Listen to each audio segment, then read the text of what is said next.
how do we know what evil lies within us? Bobby is not your ordinary 18-year-old boy.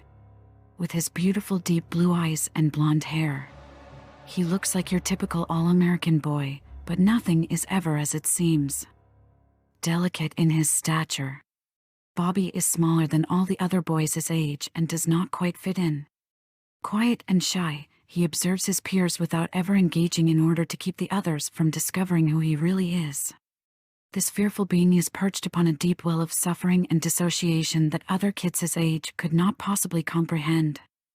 Bobby reflects on his story, beginning when he was 4. Living in the standardized American version of what family is. He lived with his mother, father, and older sister, his sister Annie, aged 9. Was a brutish little girl carrying a chip on her shoulder Bobby could not quite yet understand. But he soon would. Annie is cold and bitch to the point of being unapproachable, with flowing curls of blonde hair and piercing blue eyes. Bobby genuinely fears her. One day, while Bobby and Annie are playing in the yard independently of each other, Annie seemingly disappears from the face of the earth.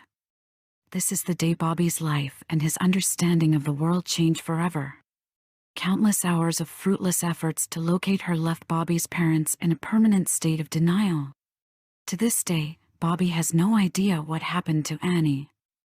In his parents' abdication of her absence, they turn their sights to Bobby. Bobby's mother, Alice, thrusts him into his sister's role without skipping a beat. Etched in his mind, he hears Alice say, "Now remember, this is special playtime with Mommy. It is our special secret." Alice begins curling his hair, painting his nails, adorning his face with intricate makeup akin to that of Tammy Faye, and dressing him in Annie's demure dresses. Bobby feels odd, but not in the way you would think.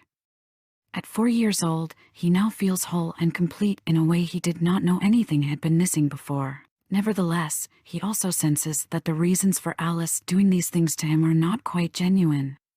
There is something about the look in Alice's eyes that makes the hair on Bobby's arms stand on end. Alice had always been very insistent that her playtime with Bobby take place in Annie's bedroom. He had never been allowed in her room before. So his first time in there, he felt out of place. He felt uncomfortable and unsafe as soon as he crossed the threshold into her room, but he was unsure of why. Her room is painted a lovely shade of pale pink, like the blush of a young girl's cheeks. The stuffed animals are placed just so, as though they were for decoration and not for play. Then Bobby notices Annie's vanity station, which contains an obscenely large mirror that takes up almost the entire wall. He recalls how odd this mirror appeared and how he felt as though a portion of himself was being sucked through it each time he looked into it. In fact, the entire space felt completely alien to the rest of the house. Bobby shudders at the recollection of being in this room and the discomfort that came from his mother's love and affection he received there.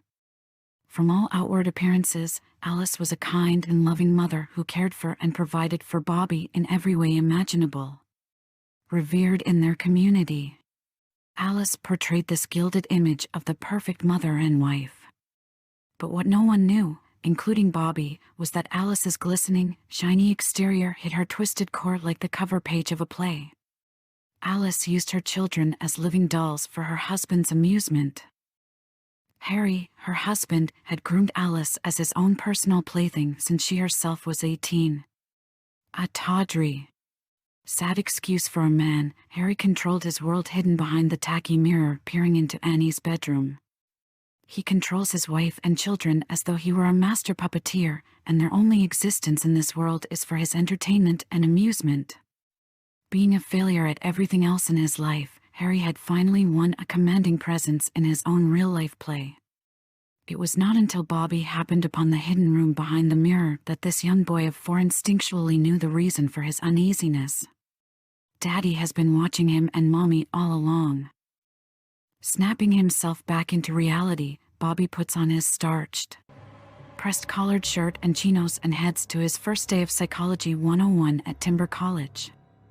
He sits in the back row, away from everyone else, observing them as he had once been observed. Watching and listening. He begins daydreaming, writing the most sinister of plays in his head.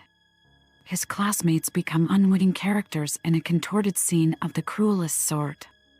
Torturous scenes of bondage and rape, he saw himself fucking each of them and then killing them because, in his eyes, they were his puppets. Peel back the skin of those around him to uncover what lies beneath the surface of a person. Then he hears it, a voice he thought he would never hear again. It is Annie.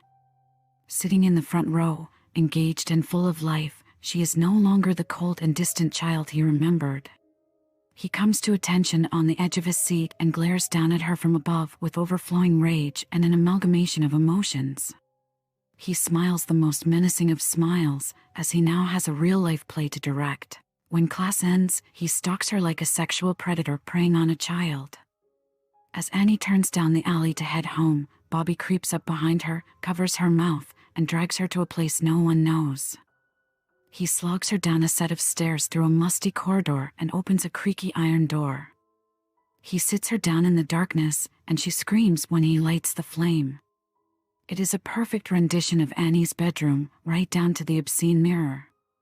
Bobby comes into Annie's view, and she is horrified to see he looks exactly like their mother. All those years ago, when she snuck off into the woods at the age of 9, changed her name, and enrolled herself in school, Annie thought she had escaped her hell for good.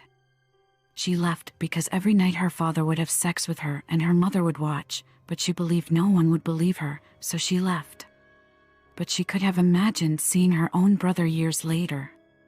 As she sits here in the damp, musky recreation of her childhood hell, she scowls at Bobby, knowing she will meet her end here and will never be found. Bobby unsheaths his knife and begins twirling it in the flickering light of the flame. Annie looks at him and says, "I am not going to even bother begging you for my life or attempt to commiserate our pain together. All I ask is that you understand why I disappeared. I would have taken you with me if I could have, but I barely made it on my own. I am sorry I left you there for them to use you in the intimate ways I know they did, but I could not bear it any longer. The plastic, gilded cage of an existence our parents weaved for us was going to kill me, as I see it already has you. Just know you can escape them too if you so desire, but you must want to just as I wanted to." Bobby chews on her words as the knife performs acrobatics in his hands. He sets it down and approaches Annie. For a brief moment, she believed her words may have touched him, but all it took was one look in his eyes to know they did not. She has seen that look before in her mother's eyes, and she resolves herself to the most harrowing last moments of her life. Bobby snarls his lips at her, knowing from the look on her face that she knows what is coming to her. He turns, retrieves the knife, and skips toward her in a way that makes one's blood curdle. Bobby takes the knife and inflicts small cuts as he continues to skip by her, singing the song he wrote just for her on repeat. The song he wrote for her goes a little something like this. Annie, Annie, Mama plays with me. Annie, Annie, why Dad watches us. Annie, Annie, he plays with me at night. Annie, Annie, why Mommy watches us. Annie tries to swallow the tears welling in her eyes, but to no avail. Bobby is inflicting an ancient Chinese form of torture and execution upon Annie known as Ling Chi, or death by 1,000 cuts. As she sits there, bound in the flickering darkness, she lets out a wailing scream that stops Bobby in his tracks. He looks at her and says, "Oh, poor dear Annie, am I hurting you? I thought you were stronger than this. It's no matter, though, I have another class, so you can cry and scream here in the darkness. No one will hear you." Bobby meticulously removes his mother's dress and cleans his face. He re-emerges from behind the mirror as the same picture-perfect all-American boy who sat behind her in class. He skips through the doorway and snuffs out the light creaking as the door closes behind him. Annie says in her last words, "They will never stop, and I'm sorry for leaving you." Just then, she hears a loud clank and thud of the door being bolted and locked as she hangs her head and cries. Now that Bobby is gone, She collects herself and tries to figure out a way out of here. She's escaped this hell once before, and she is determined to do it again. As Bobby sits in calculus, a pretty little thing catches his eye. She has brown hair, emerald green eyes, and a petite, tiny frame. He smiles a shy smile at her, mindful of his demeanor and facial expressions so as not to give away his dirty, bleeding little secret in the tunnels under the school. She introduces herself after class. "Hi, I'm Mary." Bobby hangs his head, blushing, responding, "Hi, I'm Bobby. It is a pleasure to meet you." "The pleasure is all mine." "You're kind of shy, aren't you?" Mary replies. "Just a little," Bobby says with a smile. "If you will please excuse me, Mary, I have a previous engagement I cannot be late for." "See you next class?" Mary retorts, smirking slyly, "Not if I see you before then." Bobby smiles and hurries away. Slinking off to the tunnel, Bobby unlocks the creaky door and opens it. He lights the flame and finds Annie exactly where he left her, as he anticipated. Try as hard as she could not break free from the restraints Bobby had her in. He walks behind the mirror and adorns himself in his mother's dress and makeup. As he re-emerges, though, there is a shadowy figure standing in the doorway, just beyond the reach of the light. Bobby stands there without saying a word, clutching his knife in his hand. The figure approaches.